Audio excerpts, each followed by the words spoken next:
semuanya, perkenalkan nama saya Kaiza Fauzia Ramadhani dengan NIM 2503050009. Di sini saya akan membuat video untuk memenuhi tugas UAS konservasi sosial. Di video kali ini kita akan membahas sesuatu yang sudah kita jalani setiap hari, tapi jarang kita sadari, yaitu hidup bersama dengan orang-orang yang berbeda. Indonesia mempunyai lebih dari 1.300 suku bangsa, yang artinya kamu pasti mempunyai teman kampus yang berbeda latar belakangnya, baik berbeda daerah, berbeda suku, berbeda bahasa, dan berbeda kebiasaan. Nah, dari perbedaan tersebut, bagaimanakah kita bisa hidup dengan adil, nyaman, dan baik? Itulah yang disebut dengan multikulturalisme berbasis inklusi dan keadilan sosial. Multikulturalisme adalah multi yang berarti banyak dan kultur berarti budaya. Multikulturalisme secara sederhana adalah paham yang mengakui dan menghargai keberagaman budaya dalam kehidupan bersama. Selanjutnya yaitu contoh dari multikulturalisme. Ketika ada teman kamu dalam kelompok belajar dari suku Toraja, dia bercerita tentang tradisi Rambu Solo, upacara kematian yang sangat besar dan mahal. Kamu bisa mengganti pertanyaan dari wah baru sekali ya, bisa bertanya seperti apa maknanya untuk keluarga kamu.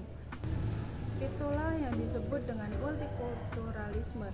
Kita tidak menghakimi, tapi kita ingin mencari tahu dan memahami lebih dalam. Inklusi berasal dari bahasa yang itu include atau mengikut sertakan. Jadi tidak hanya hadir saja, tapi juga benar-benar ikut berpartisipasi dan didengar. Selanjutnya yaitu contoh dari inklusi.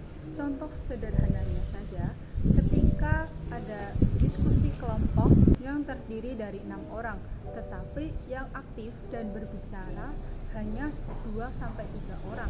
Yang lainnya tidak aktif bukan karena tidak punya ide, karena mereka merasa tidak dimintai atau mereka tidak nyaman dalam berbicara. Situasi tersebut belum merupakan inklusi. Inklusi terjadi apabila kita aktif bertanya kepada teman yang diam. Kamu sudah ada pendapat soal ini? Pertanyaan kecil tersebut termasuk tindakan inklusi. Keadilan sosial adalah kondisi di mana seseorang harus mendapatkan hak, kesempatan, dan perlakuan adil dalam bermasyarakat tanpa harus memandang latar belakang seperti sosial, ekonomi, agama, maupun suku serta tempat asalnya. Selanjutnya contoh dari keadilan sosial. Contoh sederhananya saja ketika di kampus ada informasi beasiswa. Informasi tersebut sudah disampaikan atau sudah disebarkan melalui WhatsApp grup angkatan. Untuk bagi mahasiswa yang aktif di grup serta memiliki sinyal bagus, mendapatkan informasi tersebut dengan mudah. Tetapi berbeda dengan para mahasiswa yang hidup di daerah yang terpencil, mereka sulit akan sinyal dan jarang membuka grup, sehingga mereka tidak akan mengetahui beasiswa tersebut. Padahal merekalah yang lebih membutuhkan. Siswa diperlakukan dengan sama. Informasi disebarkan di suatu tempat yang sama, tapi tidak semua mahasiswa bisa mengaksesnya. Nah, tidak perlu menjadi aktivis untuk mempraktikkan ini. Cukup kita mulai dari yang sehari-hari saja.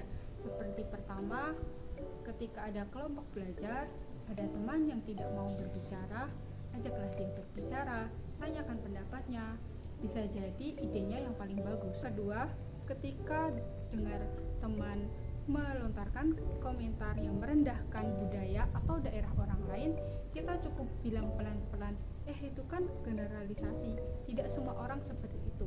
Satu kalimat itu saja sudah cukup.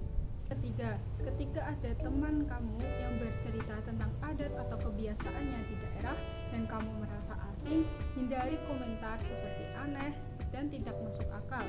Ganti ke komentar-komentar yang lebih positif atau penasaran. Dari materi tersebut dapat kita simpulkan 3 hal. Yang pertama, keberagaman. Keberagaman itu kita tidak dapat memilih, tapi kita ada di dalamnya. Yang kedua, inklusi. Kita dapat memilih dan kita memilih untuk memberi ruang bagi orang lain. Yang ketiga, yaitu keadilan sosial. Adalah tujuan nyata agar semua orang dapat memiliki kesempatan yang nyata. Perubahan besar dapat dimulai dari langkah kecil, dan langkah kecil dapat berdampak besar bagi orang di sekitar kita. Terima kasih, sekian.